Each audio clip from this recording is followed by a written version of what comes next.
teman-teman, ketika kita membicarakan tindak pidana lingkungan hidup, pasti yang terbayang hanya sekedar pelanggaran administratif atau kerusakan alam semata. Tapi di Indonesia saat ini, tindak pidana lingkungan hidup telah berkembang menjadi kejahatan serius yang berdampak langsung pada kehidupan masyarakat dan keberlanjutan negara. Jadi, Assalamualaikum warahmatullahi wabarakatuh. Perkenalkan, saya Anjar Palwaksa dengan NIM 12330500178 dari jurusan Ilmu Hukum kelas D. Dibuatnya video ini adalah sebagai tugas ujian akhir semester tindak pidana khusus yang diampu oleh Pak Opik Wajikin, SHMH. Nah, di sini saya akan menjelaskan mengenai tindak pidana lingkungan hidup, kasus nyata, dan tentangan hukum kontemporer di Indonesia. Nah, tindak pidana lingkungan hidup merupakan perbuatan yang melanggar hukum dan menyebabkan pencemaran atau kerusakan lingkungan, sebagaimana diatur secara khusus dalam Undang-Undang Nomor 32 Tahun 2009 tentang Perlindungan dan Pengelolaan Lingkungan Hidup. Nah, pengaturan ini menunjukkan bahwa negara memandang kejahatan lingkungan sebagai persoalan khusus yang tidak cukup ditangani dengan membuat KUHP. Selanjutnya saya akan menanyakan You know where you are with, you know where you are with, floor collapsing, falling, and tonight and one day I am growing. Here's only love.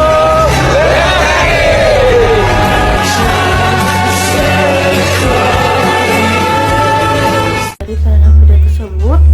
Nah, video tadi merupakan salah satu kasus nyata yang menggambarkan lemahnya perlindungan lingkungan Indonesia. Nah, adalah kerusakan Taman Nasional Tesonilo di Riau. Kawasan yang seharusnya menjadi wilayah konservasi justru mengalami perambahan hutan secara masif, pembalakan liar, serta alih fungsi lahan menjadi perkebunan ilegal. Kerusakan ini terjadi secara sistematis dan berlangsung lama, yang menunjukkan adanya kegagalan pengawasan serta lemahnya penegakan hukum. Kasus Tesonilo mencerminkan bagaimana hukum sering kali kalah berhadapan dengan kepentingan ekonomi. Padahal kerusakan kawasan konservasi bukan hanya melanggar hukum, tetapi juga menghilangkan fungsi hutan sebagai penyangga kehidupan dan habitat satwa langka. Dalam perspektif hukum kontemporer, nah kasus ini tuh seharusnya menjadi dasar untuk menegakkan pertanggungjawaban pidana yang tegas, termasuk terhadap korporasi. Nah, pasti dari kasus tersebut ada dampaknya dong. Nah, jadi dampak kerusakan hutan juga dapat kita lihat secara nyata melalui bencana alam yang melanda berbagai daerah, seperti saudara kita di Aceh, Medan, dan Padang mengalami banjir dan longsor.